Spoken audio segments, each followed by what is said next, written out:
హే dudes, శివుడు తలపై నుండి గంగ రావడం గురించి అందరూ వినే ఉంటారు కానీ చూసి ఉంటారు కదా. బట్ మన గోదావరి జిల్లా కపిల మల్లేశ్వర స్వామి గుడిలో శివలింగం నుండి నీరు రావడం చూడొచ్చు. దాని కథ తెలియాలంటే మనం 11వ శతాబ్దానికి వెళ్ళాలి. అన్నారెడ్డి భీమారెడ్డి అనే అన్నదమ్ములకు కడుమ్మ అనే చెల్లి ఉండేది. ఆమెకు వాళ్ళు కొన్ని ఆవులను గిఫ్ట్ గా ఇస్తారు.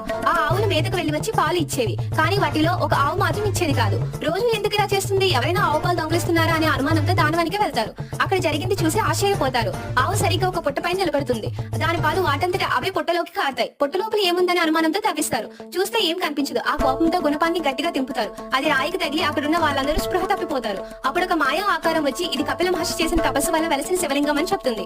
అది రాయి కాదు, మహిమగల శివలింగం అని వాళ్ళు తెలుసుకొని అప్పుడు పుట్ట ఉన్న చోటని గుడి కడతారు. ఇప్పటికీ ఆ గుణపం తగిలిన చోటు నుండి నీరు కొంచెం కొంచెంగా వస్తుంది.